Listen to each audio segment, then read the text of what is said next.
नमस्कार। हम पिछले व्याख्यान में gradient, divergence, curl, flux, Gauss law in सब कार्य को करने के बाद कुछ प्रश्नों का अभ्यास कर रहे थे। जो प्रश्न अपनी परीक्षा में पूछे जाते रहे हैं उनका अभ्यास कर रहे थे और कुछ इसमें जो प्रयुक्त है वेक्टर आइडेंटिटीज़ हम उनको भी सिद्ध कर रहे थे। ऐसी ही एक आइडेंटिटी है curl of vector r divided by r cube is equals to 0। Position vector r है। पोजीशन वेक्टर हम आर को r is equals to x i plus y j plus z k लिख सकते हैं। तो curl of vector r by r cube हो जाएगा del cross r upon are cube. चूँकि पोजीशन वेक्टर आर को हम x i plus y j plus z k लिख सकते हैं और जैसा हमने सीखा है हम इसका एक्स घटक लिख सकते हैं। तो एक्स घटक बराबर हो जाएगा I within bracket D D by of Z upon are Q minus D D Z by over R Q.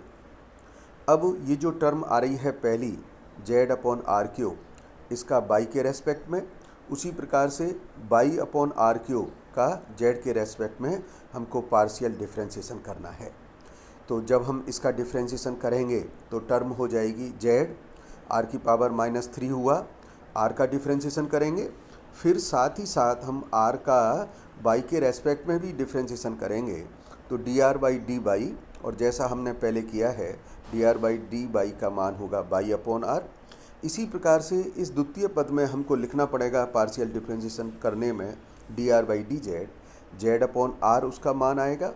और जब हम इनको सॉल्व करेंगे तो यह मान हो जाएगा -3i Z by upon R5 minus by Z upon R5। बिल्कुल इसी प्रकार से जब हम x कंपोनेंट ज्ञात कर लिए हैं, जो आ गया है -3 upon R5 I Z by minus by Z, तो हम इसी प्रकार से बाई और जेड कंपोनेंट को ज्ञात कर सकते हैं। बाई और जेड कंपोनेंट को मान ज्ञात करके जो मैंने लिखा है हम इन तीनों को जोड़ देंगे तो जो आंसर आएगा वह आंसर हमें 0 मिलेगा। तो जब कभी किसी मैथमेटिकल डेरिवेशन में curl of position vector r by r Q का मान होगा तो हम उसे 0 के बराबर रखेंगे। इसी प्रकार से एक क्वेश्चन जो परीक्षा में कई दफ़ा पूछा है, भाषा के रूप में भी पूछा है, गणित के रूप में भी पूछा है, जैसा सीधा सीधा पहले मैंने लिखा है curl of vector A cross r is equals to vector 2a। ये हमको सिद्ध करना है। Curl of vector A cross r is equals to 2 vector of a. Vector a is equals to a x i plus a y j plus a z k. R position vector है x i plus y j plus j z k. तो चूँकि दोनों vector हैं, दोनों का हम cross product निकाल सकते हैं जैसा हमने कर्ल में सीखा था। जब हम इसका क्रॉस प्रोडक्ट निकाल लें तो हम सुविधा के लिए पहले एक्स घटक निकाल लें। एक्स घटक को देख करके बाई और जेड घटक के मान लिखे जा सकते हैं और ऐसा करने से त्रुटि होने की संभावना न्यूनतम बन जाती है। अथवा हम बाई और जेड घटक को भी साथ साथ लिखें, उसमें कोई ऐतराज़ नहीं है। तो हमने क्या किया, जैसे ये टर्म है curl of vector A cross r, तो हमें इसका एक्स घटक लिखना है। एक्स घटक का मतलब हुआ यूनिट वेक्टर आई से शुरू करेंगे और जो पहला है डेल, इसका बाई लीजिएगा, वेक्टर ए क्रॉस आर का जेड लीजिएगा, माइनस साइन लगा करके इस ऑर्डर को रिवर्स कर दीजिए। डेल का बाई वेक्टर ए क्रॉस आर का जेड बन जाएगा। तो यही कार्य हमने किया। I d D by of z component of vector A cross r minus D D z, z के बाद किसका लेंगे, बाई का लेंगे, किसका, वेक्टर ए क्रॉस आर का। और जब हम इसको कर रहे हैं तो यूनिट वेक्टर में क्या आ गया है, I within bracket A X plus A X. उसी प्रकार से जब हम बाई का करेंगे तो ये आएगा unit vector J A by plus a by. और उसी प्रकार से जब हम के को लेंगे तो ये आएगा वेक्टर के ए जेड प्लस ए जेड। इस प्रकार से हम क्या लिख सकते हैं, total 2 AXI plus 2a/j plus 2az के, और यह निश्चित रूप से कितना बन गया, वेक्टर 2a। इसी बात को जो मैंने गणितीय फॉर्म में लिखा है, परीक्षा में पूछा गया है, जरा ध्यान दीजिएगा भाषा पर। वृत्ताकार पथ में गतिशील कण के लिए सिद्ध कीजिए, वृत्ताकार पथ में गतिशील कण के लिए सिद्ध कीजिए कि उसका रैखिक वेग का कर्ल, रैखिक वेग लीनियर वेलोसिटी का जो कर्ल होगा वह कण के कोणीय वेग यानी एंगुलर वेलोसिटी के दुगने के बराबर होगा, है ना। ऐसा हमको सिद्ध करना है। तो मूलतः यह प्रॉब्लम पहले जैसी ही है जैसा अपन ने किया है, सिर्फ इसको भाषा में लिख करके हमको थोड़ा सा परेशान करने का सा बात बना दी है। लीनियर वेलोसिटी को हम जानते हैं b equals to omega cross r होता है। Omega linear velocity angular velocity है, b लीनियर वेलोसिटी है, और पहले की तरह जैसे हमने किया था curl of vector a cross r is equals to 2a, तो जब हम कर्ल ऑफ b निकालेंगे तो निश्चित रूप से वह 2 ओमेगा आ जाएगा। एक और आइडेंटिटी जिसका हमने कई जगह प्रयोग करना है वह है curl of vector, curl of curl ए। कोई वेक्टर ए है, उसका कर लिया जाए और एक बार और कर लिया जाए, तब जो रिलेशन मिलेगा वह होगा gradient divergence A minus del two ए। हम इसको सिद्ध करें, और इस तरह के रिलेशन को हमको सिद्ध करने में हमको राइट हैंड साइड पर ज़रूर दृष्टि रखना चाहिए, नज़र बनाए रखना चाहिए कि हमको किस प्रकार के रिजल्ट प्राप्त करने हैं। जैसे कर्ल ए, कर्ल ए का अब हम अभ्यास बहुत अच्छा कर चुके हैं। कर्ल ए को डायरेक्ट लिखा जा सकता है। जब हम कर्ल ए के मान को दोबारा कर्ल ए लेंगे तो किस प्रकार की टर्म आएगी। मैंने जैसे एक्स घटक को लिखने का प्रयास किया और मैंने आपको समझाया है यूनिट वेक्टर आई, पहला डेल उसका बाई, कर्ल ऑफ ए का जेड घटक लिखेंगे, माइनस साइन के साथ इस ऑर्डर को रिवर्स कर देंगे, D D Z of curl of A का बाई घटक। तो इस प्रकार से जो कर्ल ए की ये जो टर्म है, ये जो टर्म है, हम इस टर्म से बाई और जेड घटक के मान रख देंगे। बाई और जेड घटक के मान इस प्रकार से रखने में आ गए हैं, d d x of a y minus D D by of a x, और दूसरे में जो बाई घटक है उस मान को ये रख दिया गया है। अब हम पार्शियल डिफ्रेंशिएशन करें तो जैसा पहला टर्म को देखिए, डी डी बाई कर रहे हैं तो ये टर्म आ गई D two A Y by D X. दूसरी टर्म इससे आ रही है minus del square A X upon del Y square, इसको मैंने नीचे लिख लिया है, और उसी प्रकार से दूसरे ब्रैकेट से ये दो टर्म आ गई हैं। अब जरा राइट हैंड साइड पे नज़र डालें, जो हमको सिद्ध करना था वह क्या करना था, माइनस डेल स्क्वायर ए। तो एक्स घटक क्या होगा, माइनस डेल स्क्वायर ए का एक्स घटक होगा एक्स बाई जेड सभी के रेस्पेक्ट में डबल डेरिवेटिव। तो इस टर्म में जो अंतिम दो टर्म हैं हम उसमें देख रहे हैं बाई और जेड के रेस्पेक्ट में हमें डबल डेरिवेटिव मिल रहा है, लेकिन एक्स के रेस्पेक्ट में नहीं मिल रहा है। अतः मैंने इस डबल डेरिवेटिव के मान को एक बार जोड़ दिया है, एक बार घटा दिया है, और इस प्रकार से पृथक से इसको दिखाया है, minus del square A X upon del X square plus del square A X upon del X square. अंतिम जो तीनों पद हैं, अंतिम तीनों पदों को देखिए। अब जो राइट हैंड साइड में हमको माइनस डेल स्क्वायर ए लाना था उसका एक्स घटक हो गया है, और प्रथम तीन पद में मैंने आई कॉमन चल ही रहा है, डी डी एक्स ले लिया है, तो अंदर जो टर्म आ गई है वह हो गई है d d y of a y, d D Z of a z, d d x of a x, और यह टर्म अब आपकी परिचित है, एक्स के साथ आई, बाई के साथ बाई, जेड के साथ जेड। निश्चित रूप से आपको ध्यान आ गया होगा ये जो टर्म है ये डाइवर्जेंस ए की है, और द्वितीय पद यानी अंतिम तीन पदों से जो पद हमको मिला है वह मिल गया minus I del square A x. तो इस प्रकार का निर्णय हमने किया, एक बार जोड़ा एक बार घटाया। क्यों किया, क्योंकि हमको राइट हैंड साइड से ये जानकारी मिल गई थी। अब हम बाई और जेड कंपोनेंट को लिख सकते हैं, और जब हम बाई और जेड कंपोनेंट को लिखेंगे और फिर तीनों को ऐड करेंगे तो एक्सप्रेशन बन जाएगी gradient of divergence A minus del two A. यही हमको सिद्ध करना था। एक क्वेश्चन जो परीक्षा में कई दफ़ा पूछा गया है, कई प्रकार से भाषा को बदल बदल के पूछा गया है, और ये कहा गया है कि यदि सदिश क्षेत्र वेक्टर ई बराबर i x plus 2y plus a z plus unit vector j b x minus 3y minus z plus k unit vector k 4x plus cy plus 2z है, विद्युत क्षेत्र है, तो आप ए बी सी के मान ज्ञात कीजिए। अब देखिएगा, थोड़ा सा एक कंसेप्चुअल प्रॉब्लम है, हमको पुरानी जो कंसेप्ट हमने समझाया था उसको ध्यान रखना चाहिए। ये विद्युत क्षेत्र के मान को व्यक्त कर रहा है, और हमने पिछले अपने व्याख्यान में बताया था कि हम विद्युत क्षेत्र को in term of gradient of any scalar function express कर सकते हैं। जब हम किसी भी इस तरीके से ग्रेडियंट के फॉर्म में एक्सप्रेस कर सकते हैं वेक्टर फंक्शन को, तो इसका अर्थ हुआ कि उस वेक्टर फंक्शन में कर्ल का गुणधर्म नहीं होगा। तो हम उस वेक्टर फंक्शन को लेमेलर कह सकते हैं, नॉन कर्ली कह सकते हैं, इररोटेशनल कह सकते हैं। तो विद्युत क्षेत्र अपने केस में ऐसा ही है। जब विद्युत क्षेत्र हमको दे रखा है जो कि नॉन कर्ली, इररोटेशनल, लेमेलर है, तो इसका अर्थ हुआ कि हम इसके कर्ल के मान को शून्य करें, हम इसका कर्ल ज्ञात करें और कर्ल के मान को शून्य कर दें। अथवा हम कहें कि विद्युत क्षेत्र संरक्षित क्षेत्र है, ऐसा सिद्ध कीजिए, तब भी हमको इस दिए गए विद्युत क्षेत्र के मान को, कर्ल को हमको शून्य सिद्ध करना पड़ेगा। शून्य बराबर करके फिर हम ए बी सी तीनों के मान को निकाल सकेंगे। यह प्रश्न जो मैं अगला ले रहा हूँ, यह भी परीक्षा में कई दफ़े यूनिवर्सिटी एग्ज़ाम में और कॉम्पिटिटिव एग्ज़ाम में आया है, जिसको मैंने पृथक से सॉल्व किया है।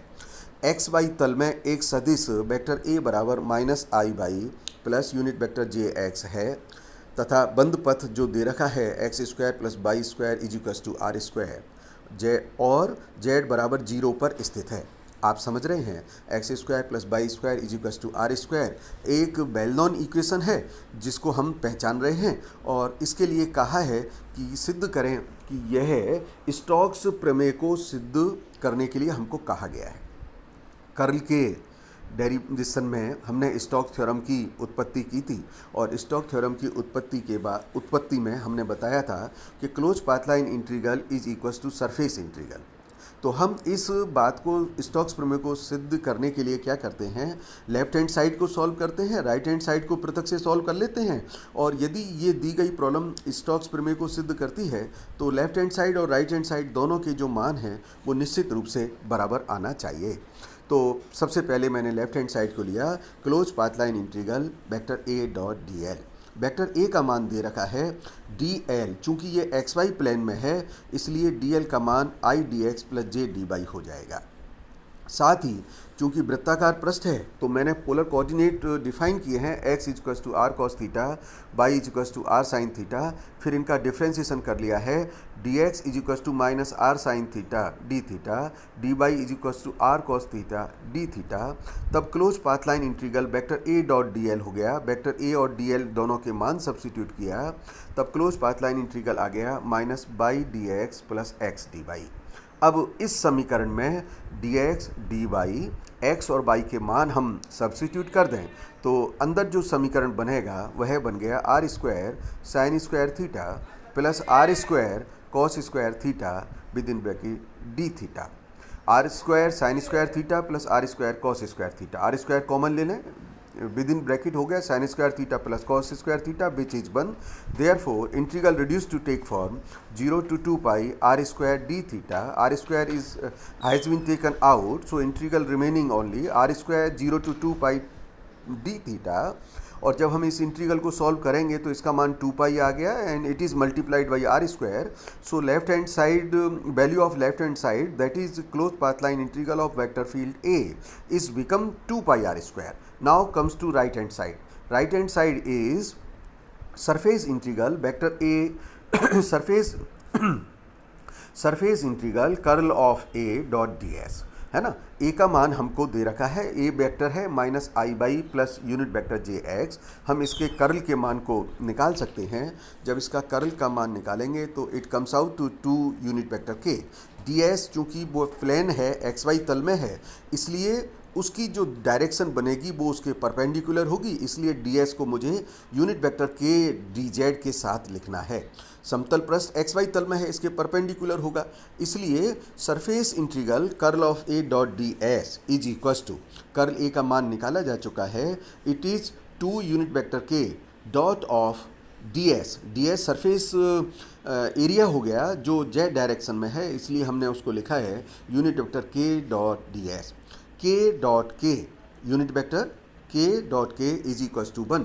सो surface integral reduce to take form to surface integral d s, और सरफेस इंटीग्रल डी एस का मान होगा 2 pi r square. So right hand side become also 2 pi r square, therefore left hand side is equals to right hand side, therefore which verify the Stokes theorem.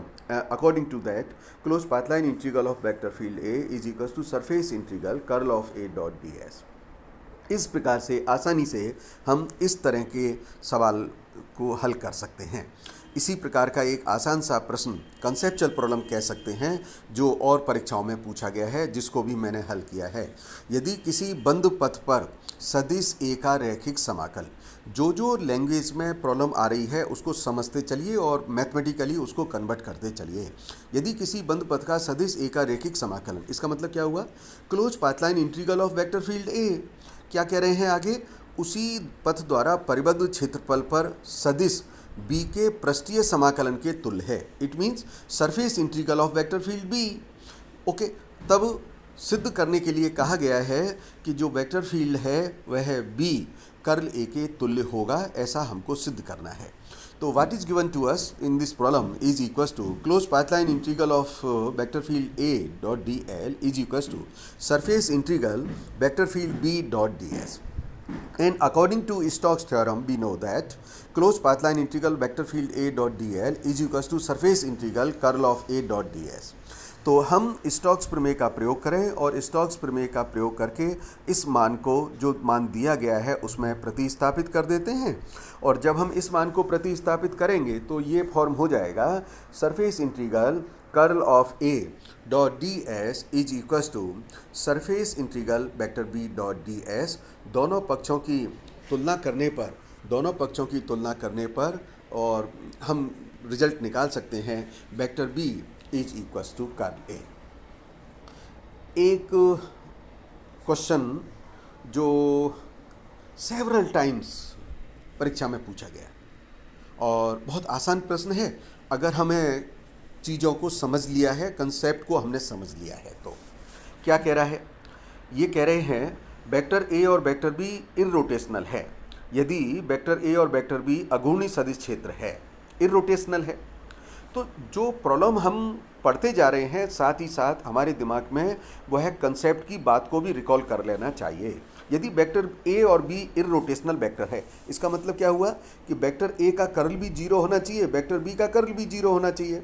तब सिद्ध कीजिए, then we have to prove that vector A cross vector B परनलकीय सदिश क्षेत्र होगा। परनलकीय सदिश यानी सॉलिनॉइडल vector. अब हम डाइवर्जेंस की जो नॉलेज है उसको रिकॉल करते हैं और डाइवर्जेंस की नॉलेज को रिकॉल करने पर हमको ध्यान आएगा कि यदि किसी भी सदिश क्षेत्र के लिए डाइवर्जेंस का मान 0 होता है तो हम उस सदिश क्षेत्र को सॉलिनॉइडल वेक्टर बोलते हैं। इसका अर्थ हुआ चूंकि वेक्टर ए cross vector B cross product है, इसका मतलब इनका जो प्रोडक्ट आएगा वह भी वेक्टर होगा और निश्चित रूप से उसका जो डाइवर्जेंस है वह 0 होना चाहिए। यदि इसका वेक्टर का प्रोडक्ट का मान, डाइवर्जेंस का मान 0 आ जाएगा तब हम कह सकेंगे कि ये परनलकीय सदिश क्षेत्र है। So we are given that curl of A is 0, curl of B is 0, and we have to show that divergence of vector A cross vector B is equals to 0। अगर ये डाइवर्जेंस का मान 0 निकल के आ जाता है तो निश्चित रूप से vector A cross vector B एक परनलकीय सदिश क्षेत्र होगा। अब हम एक आइडेंटिटी का प्रयोग करते हैं और ये आइडेंटिटी है divergence of vector A cross vector B is equals to vector B dot of curl A minus vector A dot of curl B. अब इस तरह की जो आइडेंटिटीज हम लिख रहे हैं इनको हमने सिद्ध भी किया है और जब हम चाहें इनके स्टैंडर्ड रिजल्ट्स को यूज कर सकते हैं। इसके दोबारा डेरिवेशन की आवश्यकता नहीं है। आगे जब हम इकाई दूसरी और इकाई तीसरी में चलेंगे तो इस आइडेंटिटी को हम कई दफ़ा यूज करेंगे। याद रहे क्या है identity? Divergence of vector A cross vector B is equals to vector B dot of curl A minus vector A curl of B. चूंकि कर्ल ए और कर्ल बी दोनों का मान 0 दे रखा है, इस प्रॉब्लम में हमको बता रखा है कि जो दिए गए वेक्टर हैं वो इररोटेशनल है, लेमेलर है, नॉन कर्ली है, इसलिए इनका मान 0 होगा। और जब इन दोनों मानों को हम इसमें सब्स्टिट्यूट कर देंगे, कर्ल ए कर्ल बी दोनों को 0 कर देंगे, तो निश्चित रूप से जो लेफ्ट हैंड साइड है उसका मान भी 0 हो गया। लेफ्ट हैंड साइड का मान 0 हो गया, it means divergence of vector A cross vector B is 0, which implies that vector A cross vector B is a solenoidal vector. यह जो सदिश है यह एक परिनालकीय है। आज इतना कह करके आज अपनी बात को विराम देते हैं। कल फिर कुछ थ्योरी का आर्टिकल लेंगे। धन्यवाद।